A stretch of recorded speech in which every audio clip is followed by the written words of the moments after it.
All right. Do you feel it?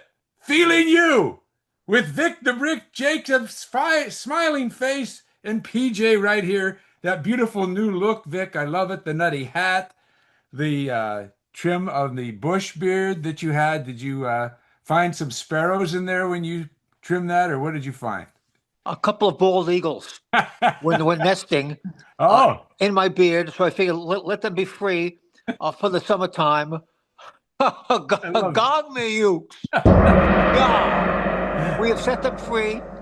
The summer look I much love it. cooler, as you can see by the hat. We're Yes, I love it. celebrating the start of summer, Yep. and we're ready for an incredible game 7 and a sensational baseball season where Ah.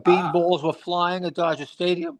Oh, so much to talk about. I mean, should we start with the NBA? Because that's a huge seventh game, Well, right? before we get to the 7th game, happy summertime to Yes. everyone watching and listening to Feeling You with Victor Brick Jacobs and PJ. Thank you for tuning in, plugging in, and getting off with us as we discuss the mighty sports scene, the mighty sports landscape always changing. And PJ, the greatest change, which made seismic impact, was the sale of the Los Angeles Lakers for $10 billion to Mike Walter of the Guggenheim Group, who of course own the Los Angeles Dodgers. Of course, I'm totally shocked, having known Jeannie for a long time. I know the most important thing to her is her dad's legacy and keeping that intact. So I'm sure we don't have the details yet about the deal, but I'm sure that's part of the deal. As she's going to remain governess of the Lakers. That's going to be her title, governor of the Lakers. So I will call her governess.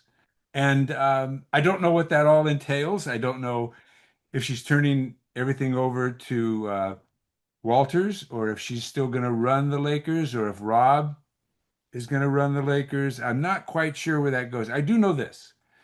I know they have a bunch of kids in that family, and they're gonna divide up $10 billion. The six siblings. Six siblings, and I know of that.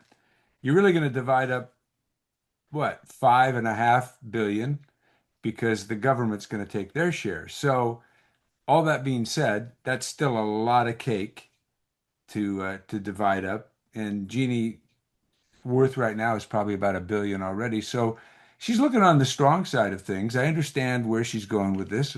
I am a little confused as to why she's selling the team, unless she just wants under this tremendous strain. Honestly, and I've said this before, if I was watching what's going on right now in the NBA, and we're going to talk about the teams, I, as the owner of the Lakers, would be sitting here saying, how are we going to catch up with that right now? And maybe that's just gotten to her a little bit. Maybe she just feels it's time to let somebody else worry about that. She'll sit back and still hopefully run her dad's empire and do all that and keep his legacy going as he is the king, not only of the former Kings, but the Lakers as well. So a lot to be said there, Victor. Give me your thoughts. Number one, we all love Jeannie, a good friend for decades, Yes. and she's just total class and dignity and respect, and everyone loves Jeannie Buss. Yes. I, I just want to thank the Buss family and Jeannie, Dr. Buss, and all the Laker organization for all these years for making this the greatest sports franchise in the history of the planet. The sports entertainment kings. Dr. Buss transformed the team. Oh. Gong me, Ukes. Thank you, Lakers. Thank you, Lakers, for making you the entertainment mecca, for changing the face of sports. Dr. Buss, he buys the team back in 1979 for $67.5 million. Can you imagine? And that included not just the Los Angeles Lakers, but the Los Angeles Kings and the great Western Forum, Yes. known, of course, by Chick Hearn, who dubbed it the Fabulous Forum. And in those years, from 1979, Dr. Buss said, you know what? This is a celebrity driven town. I want celebrities in my seats. I want the lighting a certain way to make it special. I Yep. want this to be an event. And Dr. Buss transformed not just the Lakers, but the entire sports landscape by his amazing vision and making LA so incredible. I mean, the Lakers was the main reason I came to Los Angeles. I wanted to cover the Lakers, Paul. I love the Lakers. I'm You see, I looking, didn't know that. There's I didn't. Jack Nicholson, there's Diane Cannon, Yeah, there's Andy Garcia, yeah. there's George Lopez, I want to be part of this incredible, fun spectacle. The Forum Club. Who could forget the Forum Club? It was Oh, the greatest club in Los Angeles, you know, for decades upon decades. So again, before we get to why they sold for $10 billion, $10 billion, we must really reflect on what an incredible franchise this has been and how they've maintained, not just the championships, but the entertainment and making the game an event every time you stepped into, as I called it, the downtown hoop dojo. And yeah. it was mystical. There was a vibration when you entered the door of the Staples Center, and now, of course, Crypto.com Arena, whatever you want to call it. It's the house that Dr. Buss built, Yep. and Jeannie has maintained. And thank you to Jeannie. Thank you again to the Buss family, all basketball fans, all sports fans owe a debt to Dr. Buss, his vision, and his commitment to winning and commitment to entertaining. Because Yes. now you see sports has just become entertainment. The last 20 years, everyone's picking up on what Dr. Buss created and Jeannie maintained. The whole world knows you just can't have a team out there and an arena. You've got to have an event. You've got to make it special. You've got to have superstars. Lakers brought in the superstars, from Kareem to Magic, Will Chamberlain, All of them. Kobe, Shaq, LeBron. Uh, they brought in the superstars, creating the titles, creating the bling, creating the magic, creating the electricity, and now $10 billion. Of course, as Byron Scott, who's so happy, the former Showtime Laker, yeah, we're $3.9 billion more than the Boston Celtics. Yeah, but he was ecstatic about that. But it's not the price tag, although it is the price tag. It is insane. It is mind blowing. Gong me, Ukes. $10 billion. Wow. That's amazing when you think about it, Oh, but not so amazing. This is the most expensive franchise in the world. It always has been the most iconic franchise in the world. But I think Jeannie had it, uh, had the vision that, what, I can't compete. A family business like the Buss family can't compete with these major organizations, these major corporate structures that and have the billions upon billions of dollars to spend. Lakers didn't have that. The infrastructure was weak. The scouting was weak.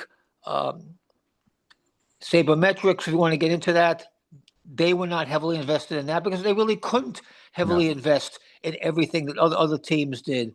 And Ron Palinka did the best he could with what he could, but Jeannie did the best she could with her resources, and she couldn't compete anymore. I think she was tired of paying LeBron James $55 million a year.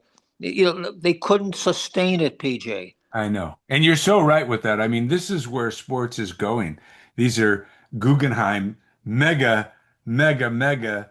I think his company's worth like $432 billion or something. So this is a little slice of cake off of their fortune to get the most world famous, most powerful franchise in existence, aside from what he's done with the Dodgers, which has been amazing. So caretaking this, we don't have to worry about what he's going to do because I It's the think perfect transition. perfect transition. He owns the both LA huge franchises, and I think he'll do an amazing job with it. I'm just always a little sad to see a family business like the buses lose control of the organization their dad built and put so much love into. But you said it very eloquently, and you said it all about them, and they had their time. It's been amazing. I think now they're at the point where they see the spending limits and where these teams are going. And what I was alluding to earlier when we started this is where OKC and where the Pacers are and where these young teams are with their talent. How are you going to get there? How are you going to get there? You're going to have to spend, spend, spend. You're going to have to redo everything. So, yeah, I think she took a look at it and probably thought this is a great time to bow out. And the seeds were sown 6 years ago when Mark Walter actually bought, I think, 16% of the team. So you could see it was pretty obvious that the transition was in place, and he had the right of first refusal when the team was eventually going to be put up for sale. And Mark Walter would be the first uh, bidder, and he could buy it. And he already has had 16% of the team for the last 6 years. And I know Mark Walter. I've met Mark Walter. He's a great dude. He's a wonderful guy, but Yes. his commitment is to winning. Right. And he will spend whatever it takes to win. You see what he did for the Dodgers for the last, what, 12, 15 years. They're in the playoffs every year. They've Every year. won two World Series. They go after every high-priced free agent, and that's what the Lakers must do. They've got to go after everyone available, within their salary cap. And now they have the money to do it, Yep. with the Guggenheim mega bucks. So for Laker fans, you've got to be happy that you've had this opportunity to watch the most amazing franchise in the world for the last, 5 decades, since 1979, since Dr. Buss, took over the team until 2025, and they've been sustained, they've been maintained, and it's always been a magical experience, to watch a Laker game. Thanks, to the Laker family and everyone in the Laker organization. And now Mark Walter, I believe, will keep things in place for a while, like you said. Jeannie will be the governor for as long as she wants, I believe. I don't know how long it's going to be. As long as Jeannie wants to be governor, she'll be governor. I think it's part of the deal. And Mark Walter, is kosher with that. He loves the fact that Jeannie will be governor. Yep. But they'll make changes. I think Oh there'll yeah. be subtle changes in the beginning. The infrastructure will be improved. There'll be a lot of money thrown at the Laker infrastructure, make them stronger, make them better, and they can ball with the OKCs and the Indianas of the world. Right now they can't.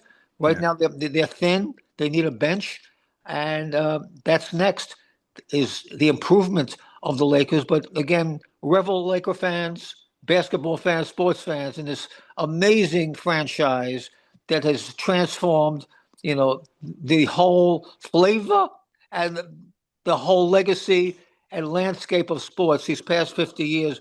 I mean, being here in Los Angeles, I have been to, countless Laker games. I know you have as well, PJ.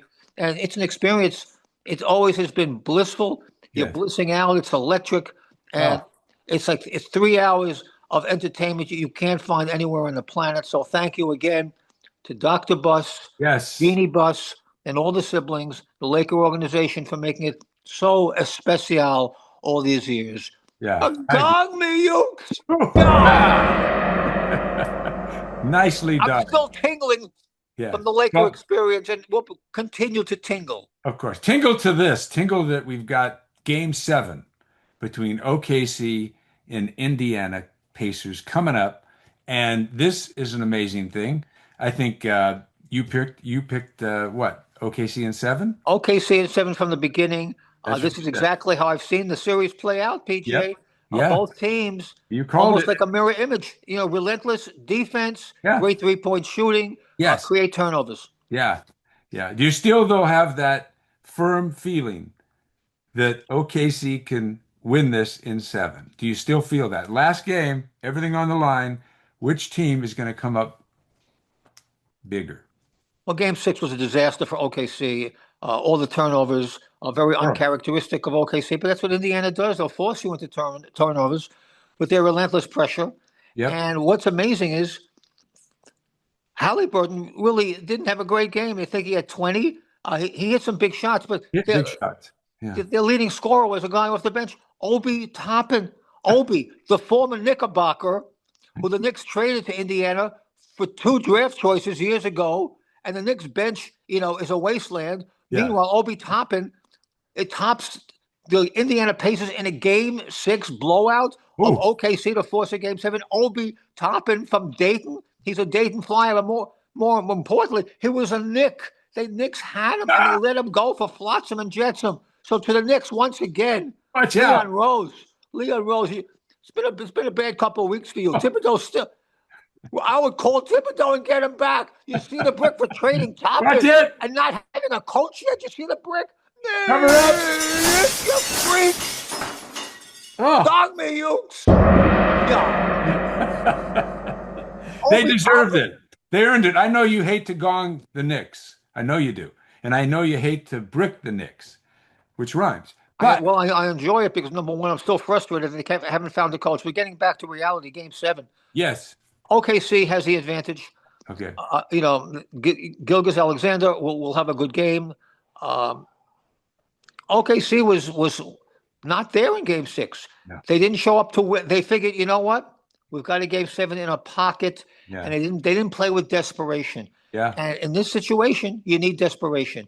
And Indiana played with that desperation, forced the turnovers, and that was the key to the game. Though I think there were 22 points off turnovers. That's always a key statistic.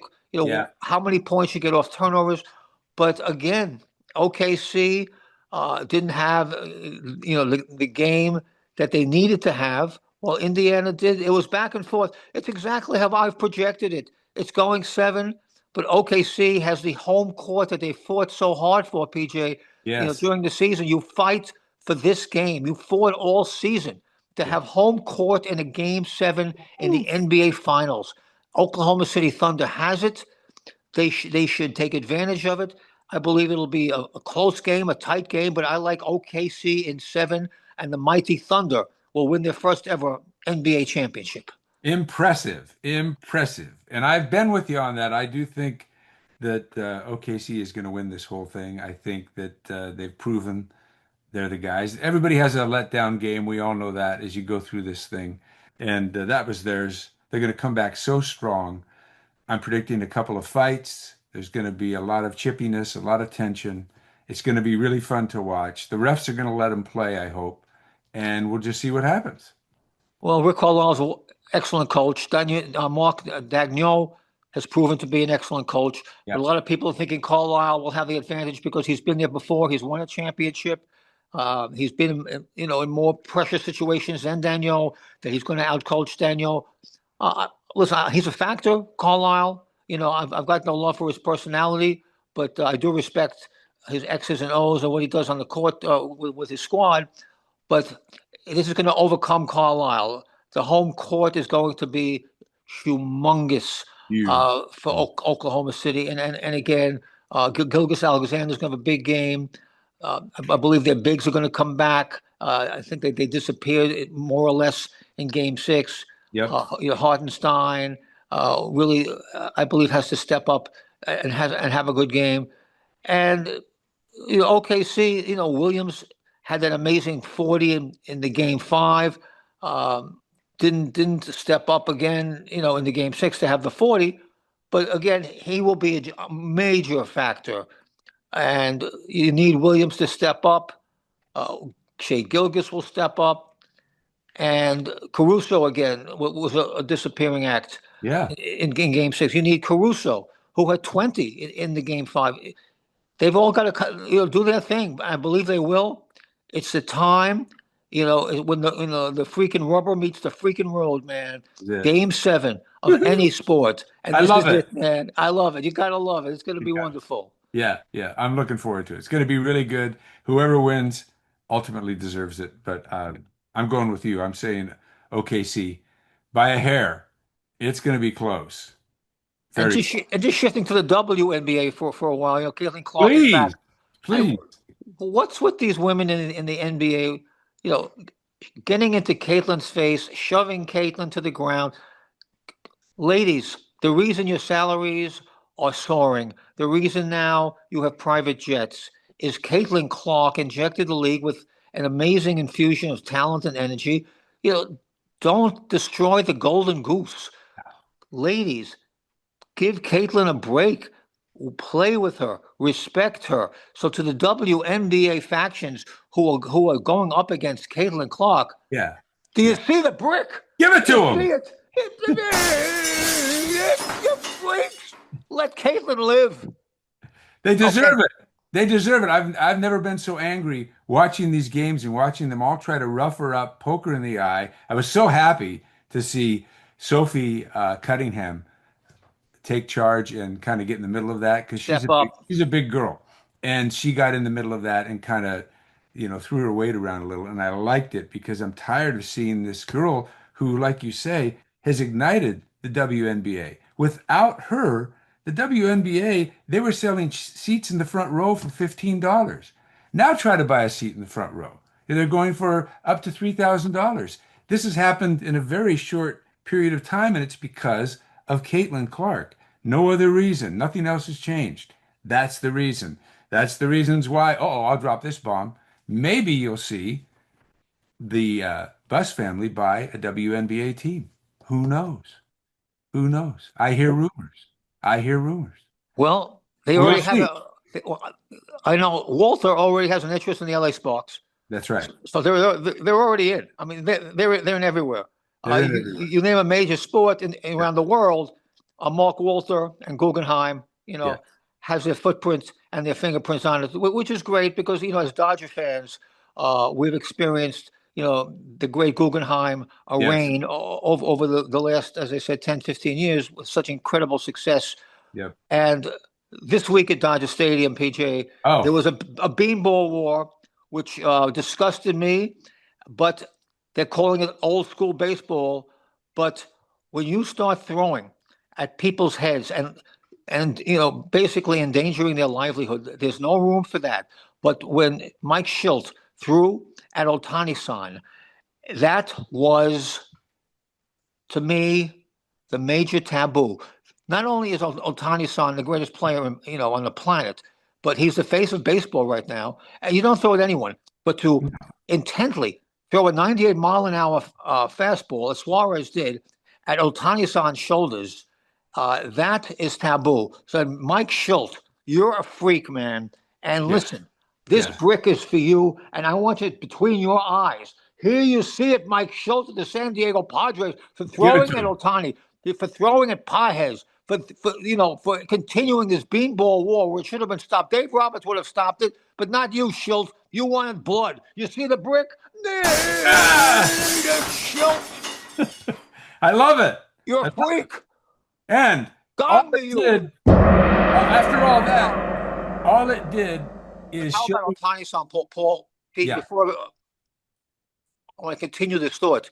When he gets hit with a Yes. 98, mile an hour fastball from Suarez, he takes his hand and says to the Dodger bench, which was coming out to defend him, That's where I was going. stop, Yes. stop, Yeah. stop in the name of love. Right. Stop in the name of love, as Diana Right. Ross from the Supremes used to sing. And the bench listened, Yeah. and they didn't go They didn't come after out. They didn't come out. Suarez or Schilt No. or the rest of the San Diego posse. Right. And there was peace for a while. The benches did eventually clear, but I want to give so much love and Oh, so much respect to Ohtani-san, the Mount Fuji of Masuete, for yeah. for really stopping the violence And and and and he. making peace. I mean, he could eventually say, "Okay, boys, let's go, Oh let's yeah. go. This is let's old school, man. Let's go after the Padres." But no. No. So to Ohtani-san, so much respect and so much love. Yes. Gong me, Ukes. There it is. Ohtani-san. And this Yeah. shows the thing I was going to say is it just shows what a class act he is. He didn't want retaliation. He didn't need retaliation. He put up his hand, stopped his dugout from coming out. He went over and visited with the dugout of the Padres. If you saw him walk over when he was on first base during when they were changing pitchers. And they looked embarrassed to me. They looked so embarrassed because here's this guy that just got hit walking over to make nice with them and go like, come on, guys. I know it's baseball, but let's play the game. And it was just such a class act by him that just took him up. If you could take him up another level, it took him up another level. And it just made the Padres and Schultz look so small. And I loved it. I loved every second of it. It was brilliant. And I guess both managers got suspended for a game over their little tussle. They had a little elbow fight. And Suarez was suspended 3 games. He should Yeah, have been suspended for the entire season. I think so too. I The think so. entire 3 games is nothing because Mhm. he only pitches once every 3 games. Right. So, That's but who cares? You right. suspend him for the season. Make it count, baseball. You can't let these beanball wars go on. But what Ohtani-san did was become the leader of this Yeah, Dodger ball club that's right. because the Dodger ball club, so much talent, not a fiery group. Maybe Teoscar Hernandez, Miggy Rojas, and Kike, have a lot of fire. But I believe Ohtani-san really took over the leadership claim when he Yep, stopped the violence absolutely. of the two teams Yeah. and taking that 98-mile-an-hour fastball from Suarez in the back of his shoulders and just saying, "I'm okay. Stop. Uh, I don't want to hit Tatis. No No, one wants to hit Tatis. no. But Fernando Tatis got hit 3 times. There's Yeah, no room for that either. there's no room for that either. And I know the third time that happened, that kid pitching felt he wasn't trying to hit him. Oh, He the rookie, the little. rookie's I mean, coming in. he He's not felt there to hit Tatis. he's not there to hit anybody. He's trying to make the team. He felt so horrible. You could see it in his face. He wasn't trying to do that. And it was just very unfortunate. It happened to be Tatis, and it was his third time. But anyway, that's why the further they get away from that side of old school baseball. Vic, when that was happening, let's face it, there were big stars in the league years and years ago, but these guys are millionaires, billionaires. I mean, you don't throw at these figures now the way you did in the past because they represent so much, not only to the fans, but to the team itself, to the league, to all the owners. All the owners should be pissed. All the owners should say, Absolutely. Suarez, you should be out for the season. Out for the season because That's what you have to do. Three yeah, games yeah, is so lightweight and really so weak. It's yeah. a weak effort. Oh, I mean, I agree. Okay, a game for Dave Roberts, and a game yeah, for Schulte. yeah. Uh, one game, okay. I don't see why Dave Roberts was suspended. I see why Schultz was suspended, but I understand, when Tatis gets hit 3 times, you got to, You do. pin the blame on someone. Yeah, Okay, you could say it's Dave Roberts. Maybe it's not Dave Roberts. Who knows? Who cares? The bottom line is they threw at Ohtani-san. Hopefully, X-rays are clean for Fernando Tatis, on his hand. And enough already. Just play ball. They got six please. games left in August. Dodgers, Padres. Hopefully those games are clean and just let's play clean, fun, efficient, That's it. exciting baseball. That's the Yes. key. And enough with the beanball wars. I think they've had it, but that was a couple ugly nights Yeah. at Dodger Stadium. It really for Dodger fans, for baseball fans. But honestly, Vic, let me say this too. If you're going to get rid of Suarez, which you should, I firmly believe he should be out for the season. And you're not going to like this, but I also believe both managers should be suspended for 5 games. And the reason why is when those balls are being thrown, they're from the manager. He's telling them to do it. You know this is true on both sides. And they went out there, the two managers. I saw Dave Roberts give a little elbow to Schultz too. And so 5 game suspension for each of them sends a message, guys, play these games clean. Suarez sends a message to the pitching staffs, you're out for the season if you do this. Get out of here. So, yeah, I agree. Let's take control of this league again and let's protect the stars. Let's protect all the players, the upcoming players, and let's make it just fun and forget about this. So, more attention to detail, more enforcement of the rules needs to be had. That's my Exactly, PJ. Well done. Well said. And that's the bottom line. Let's play some great hardball. And speaking of great hardball, how about the return of Ohtani-san to the pitcher's How mound about that? after, two Tommy John surgeries, hadn't pitched for the year. Yeah. And there he is, pitching the opener Yeah. against the Padres. Pitched 1 inning, 28 pitches, gave up a run, but there was a lot of weak contact. But he was clocking in at 100 miles an hour on his fastball, PJ. You look great. And if this is the shape of things to come, uh, Otani's going to be an incredible weapon down the stretch. Yep. Again, Dodgers don't have to rush him back. He's pitching again this weekend. Yep. Maybe he'll pitch 2 innings, maybe get up to 40, 45 pitches. But what we saw of Ohtani-san in his first taste, Dodger Oh, debut as a pitcher, was astounding. And you could see the temperament change on Ohtani. He became, more of a bulldog. He became much really more focused. competitive. Yeah, yeah, Yeah, yeah, he was very intense. yeah, He comes to the plate. He's got a fabulous routine. With the yeah, bat, he says hello to the umpire. No one in baseball even greets the umpire. There's yeah. Ohtani saying hello to the umpire, and Ohtani gets the ball, couldn't wait to get out there and throw some fabulous pitches. He got squeezed by the umpire on a Machado check swing. That was a strikeout, would have been out of the inning. But they didn't give it to Otani-san. The ump was crazy. The umpiring has been horrific, by the way. I don't want to get into the umpiring, but it's been horrific. Yes, it But has. they didn't give it to Otani. Got the Padres an extra out, and he gave up a run. Okay, I want to grade it A plus to come back like that, clocked at 100 with that temperament.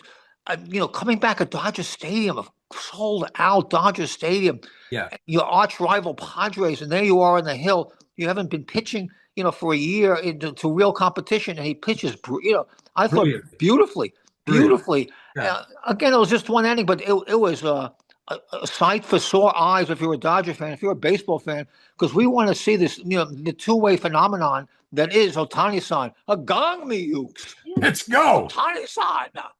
I Yeah. love it. I love it. There we go. Yeah, so we've covered all that. We must move on, Victor. Well, how about the hated ones picking up Devers, Rafael Devers Well, from the Red Sox? This, okay. to me, has changed the whole outcome of the San Francisco Giants baseball culture. Yeah, No one wanted to go there, PJ. I They know. couldn't. They couldn't get a free agent to go to San Francisco. They had the money. No one wanted the Giants' money. Very They true. had to make a trade because they couldn't get a free agent to go to San Francisco. Yeah, Uh, Buster Posey became the general manager, and he made this, I thought, a brilliant move, for the Giants to get Rafael Devers, for baseball flotsam and jetsam. I mean, no one was coming to San Francisco with no. flowers in their hair. I mean, no one was going to San Francisco. They didn't want any part of it. Yeah, But here comes Devers, and that could open up a portal, for the Giants now to compete. They're in second place. They're like 4.5 out, but it's a long season. And Devers is going to make an impact. He's one of the great, hitters in Major League Baseball. he And the is. Red Sox blew it. They Yeah, basically blew it by not communicating with Rafael Devers, telling him first base, DH. Devers said, if they told me first base during spring training, I would have played first base. yeah, But they didn't.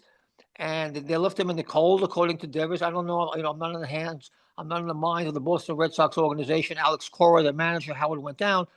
But here's the upshot. The Giants got Rafael Devers for basically flotsam and freaking jetsam. yeah. I mean, what a great trade, That's it. for the Giants. And Yeah, they'll compete. I mean, they're all competing. They're only 4.5 back. We're exactly. not even midway through the baseball season, Oh, they're in PJ. great shape. They're in great shape, and they've surprised everybody in the beginning. Nobody thought the Giants were going to play this well. No. Now to add Devers adds a lot to this team and a real spark plug. So I'm with you. I think it's going to be really interesting. It adds a lot of heat to the West, and we'll see where it goes. We'll see where that goes. And I'm excited, PJ. Of course, we always talk the Shield, NFL. How about the Rams taking their training camp to Maui? I love it. I'm under the gun. Aloha Yes. nui loa. Oh, Ohana, Ohana, Ohana. What a great move. I don't care how much work they got in there. It doesn't really matter. ah, But, to basically go to Maui still in the state of chaos from the fires. They need economic injections. They need love and hope. And the Rams come to Maui, and it really was a goodwill tour of pro football to Maui. And I thought that was just a great move by the Rams organization, yes. to take everyone to Maui and make it fun. And, have luau's and Well, just just give the people of Maui, some good vibes from the NFL. and I mean, Vic, really, with the fires, like you said, and everything around here, training in the smoke and all that stuff, to send out a memo like Ram ownership did and said, we are getting everybody on this team laid. Yeah. And I, PJ, I, I'm in. you I'm and I have been in. to Maui many times with the great Rick D show. Yes, We know the island and the people are so beautiful. we know. Always Ohana, Ohana forever. Yes, They treat you like family. that's right. You jump on the island, you're part of the Hawaiian culture, Oh, and it was just beautiful yeah, to see the Rams there, for a yeah, week or however long they're all to spend in paradise. So thank you, Rams. And yes, we love you. We love you, Hawaii, all the beautiful islands. And of course, Maui will come back. It's amazing people of Maui. We love you. And again, all our thoughts on the recovery and keep plugging Hawaii. We love you. Tourists go to Hawaii. It's still paradise, man. Nothing's changed. Oh, It is paradise. beautiful. And I know, Rick, we're getting close to the end of our show, but we have to talk about the hot dog contest because Joey, our boy, is back in. Joey is going to slam down some Hebrew nationals like maybe he's never done before. What do you think? Love Joey Chestnut. I think it was a great move by the Nathan's hot dog people in the great borough of Brooklyn, Coney Island, to bring him back for the July 4th. He has the record, 83 in 10 minutes, I believe. 83 hot dogs at the Sausage of Palooza. He makes it real. Without Joey Chestnut in an eating contest, forget about it. It's like a Super Bowl. It's a Super Bowl without the Kansas City Chiefs. It seems in it. You got to have the stars Got to have. of the eating contest, and to have Joey Chestnut in Come is on. is wonderful. I love it. He's again, can he do 83 dogs in 10 minutes? I don't know, but it makes the hot dog contest again relevant. And I can't wait to see Joey Chestnut, man, snap up those sausages. Oh, That's come what he on. does. I mean, in record fashion. It's just unbelievable. It The reminds great me Joey of Chestnut. it reminds me of when you and I were working at Kiss FM with the great staff there, and of course Rick Dees, who we love, but also Ricardo Diaz a la Mañana. come on, Big Ron O'Brien, who we actually saw break Joey's record right in the studio. I think he Yeah. did like 90 hot dogs in 10 minutes. I mean, the Oh, big fella O'Brien just can put it slammed down. it. Oh, it was an eating machine. It was O'Brien was an eating machine. a mindless eating machine. A mindless, and I just want to give our listeners a heads up. If you want a brick to be thrown, just text us. Let us know. If you want a brick to be thrown at someone, let us know during the week. We'll work on Good it. idea. We'll research it, and we'll brick that person. So please, feeling you with Victor Brick Jacobs and PJ Let's on do it. YouTube or wherever you get your fine streams. We're here for you. You want a brick? Text us, and we will direct that brick. Yeah, Well, we will throw that thing, man. That's what we love to do. that's what we love We to do. we love to do it. And PJ, we love doing this show. And We do. thank you and Chris Donovan once again. And Our of course, fabulous Yuko producer. Sakamoto on the Yes, gong. yes. She is unbelievable. Dave Cardona, all our graphics master, and PJ. This is just a blissful experience once again. It's wonderful. We will do it again. Look for us. We're coming back very soon. Enjoy your time, and we'll see you very soon. Have a great summer, everybody. We'll see you next week. I'm feeling you.